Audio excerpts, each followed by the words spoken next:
I've been obsessed with music for a long time. From making bootleg tapes off of the radio and things like that to doing what I'm doing now, let me tell you, musical journey has been a long one. How if I could just get this damn thing back in here, we can get to the business at hand. Ladies and gentlemen, Cover Killer Nation here with a special video. It's another one that was requested to me via Subscriber Appreciation Day, which happened last week.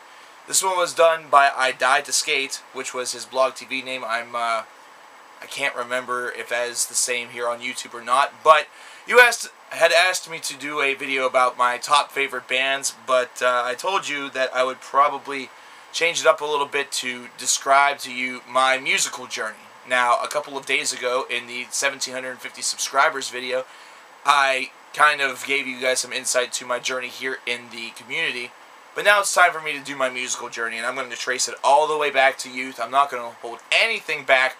By the end of this video, you're going to know everything about this type of stuff that I've liked throughout the years. You're going to understand why I do have appreciation for all music, even though there's a lot of bands, such as Slipknot, which a lot of you guys checked out the video with that troll comment on it, that I still respect, but maybe just don't like.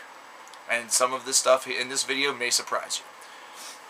I would say that from the earliest age that I can remember loving music was, of course, whenever I was a kid. Whenever I was in kindergarten or like 4 or 5 years old, of course, you were prone to do the nursery rhymes and all that stuff at the time. Always singing, always trying to be interactive and things like that. But I can recall being in the 2nd grade, being roughly about 6 or 7 years old with one of my friends, and my father had a very large cassette tape collection that he was able to acquire from working at a radio station as a technician for quite some time. And he was able to acquire tapes as the DJs would not want them and things like that, of that nature. And I remember finding an old Beach Boys cassette tape. I'm trying to recall if it was Pet Sounds or whatever it was, but it's not the point. The point is that I can remember a friend of mine and I putting on what would be my very first performance of Fun, Fun, Fun by the Beach Boys, singing it and enjoying it. All throughout my childhood, it was filled with moments such as that. Of course, growing up in the early 1990s, we of course experienced the Crisscross Makes You Jump, the Vanilla Ice, the MC Hammer. For a long time in my musical journey, I was basically dictated by what was popular at the time. And that's basically because it's all the exposure that I had.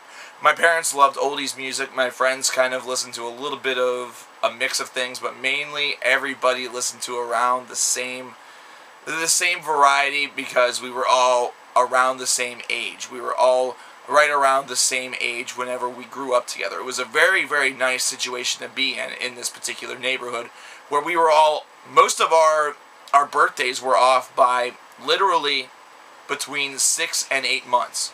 So there were a couple people that were younger than us that would come later, you know, brothers and sisters, but it was just really cool. Now, that all began to shift a little bit whenever I started to hit 4th or 5th grade and met my best friend. My best friend and I became big fans of Michael Jackson, and looking back, you could easily see why. Ignore all of the legal precedents and ignore all of the personal sides and things like that. Just consider the man for the music that he put out himself, and you'll recognize that his allure is absolutely magical. It's something that is very difficult to ignore. And it was difficult to ignore. It was right around the time that Dangerous had just been released, and then History was due to come out, his best of, in 1995. And that's whenever we first set our sights on the music business. Now, of course, neither of us has ever made it. We've been in bands, we've been doing this and that. I'm doing reviews, he's doing his football show, so yeah. Shit happens. Sometimes you have talent, sometimes you suck.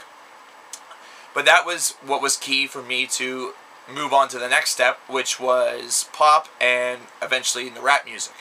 And rap music was probably the first big thing for me, but it didn't last very long. That lasted roughly about 1.5 years for me, and I actually earned the nickname from my peers at junior high school of Busta Rhymes, because I was always dropping lines from his first CD, The Coming, which still remains to be one of my most favorite rap CDs of all time, perhaps one of the best from the 1990s that wasn't a Tupac release. Another thing about this was that I started to notice the radio as well at this particular point. I noticed that if you turn the little dial off of the oldie station, yeah, mom and dad get pissed off, but you find other shit. And the big thing that I found was alternative music and alternative radio. And that's the reason why I stress alternative so much, and why I like to try to do the alternative weeks and stuff like that, and still know quite a bit about the music, because that's what I was into majorly from, I would say, my 7th grade year all the way to today. I'm still a big alternative fan, but the difference is that from, I would say, 7th grade to about 10th or 11th grade, high school years, I was into 90s alternative, and there was a little bit of nu metal touched in there as well. So, all of you people who hate me for what I said about Slipknot, this is your opportunity to point and laugh at me. I have tapes. Some of those tapes that I just showed you have Slipknot songs on there. I sent Slipknot to a friend who is now a huge fan of them. So, Jenna, if you're out there and you're watching this, you have played an important part in my musical evolution. So, I mean, the things that I say are based mainly around a lot of the people. I have respect for the music, even though I'm not necessarily buying into the fact that I like it. But there are songs that are good. There's stuff that I don't like. It's just this, you know, well, I'm not going to get into that. That's not the point. The point is that this alternative stuff, like the Korns, the Limp Bizkits, the Slipknots, the stuff that I talk ill about today, back then there was nothing to talk ill about, because it was huge. Not to mention it was something that was really new. You know, it was something that was kind of crazy, that it sort of came out of nowhere and just really took over the world for a couple years. So you couldn't go a block without hearing somebody talk about one of these bands. That's literally how huge they were. Think about what grunge was like in the first part of the 1990s. I was too young to remember this, but you know, literally you could not walk a block without somebody talking about a band such as Nirvana or Alice in Chains or Soundgarden. They were huge. They were everywhere. But then I found metal, and from metal it was, you know, the sky's the limit. The sky's the limit for me once I found metal. I found metal around my 9th or 10th grade year, and discovered bands such as Metallica, Megadeth, Flotsam and Jetsam. Those were a couple of the first bands that I saw and really attached onto. Iron Maiden, King Diamond, you know, a lot of the classics. The classics were where I went really first, and it's where a lot of people should go first, because it's the most accessible, not to mention it's metal that's out there to kind of be like a gateway drug. It's kind of like taking that first hit of pot. It's kind of like taking that first shot in the arm of heroin, or, you know, taking the puff from that first cigarette, taking that first drink of whiskey. You know, this is what's supposed to get you hooked, and it got me hooked, man. I was hooked in a bad way. My CD collection back there, which you can't see, because it's filled with everything. I know I'm just doing these random camera motions, but I don't care in this video. This is just for fun. But I mean, there's so many CDs over there. There's more over there. There's more coming, because I have still more stuff to pick up. It's crazy. So what are some of my favorite bands throughout these metal years? Iron Maiden, Megadeth, Metallica. Opeth has probably been one of the consistent favorites of mine. Porcupine Tree, Modeling of the Well, Death. Oh, wow. Judas Priest.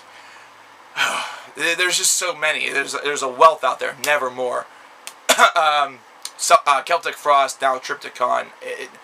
There's so much out there, and in recent memories, the list has only grown to bands that involve the even more extreme, the even more bizarre, the Modeling of the Wells, the Arcturus, the Ulvers, the Forgotten Tombs.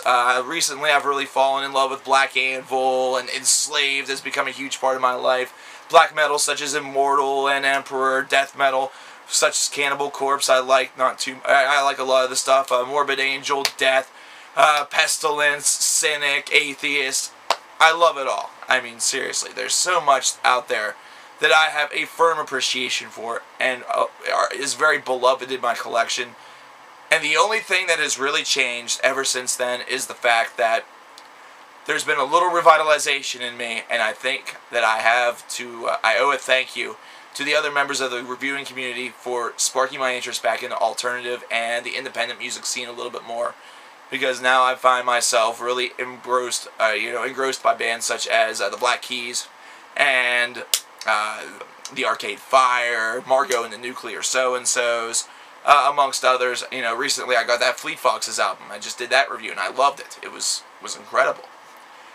But that's kind of been my musical journey. That's kind of where I've come from, where I've been, and where I will go, we will see. I hope that this answered your question. It probably didn't. But hopefully, at least you got a better understanding of where I've been and, well, why I am the way that I am. I am as musically eclectic as I am personally eclectic. Enough said.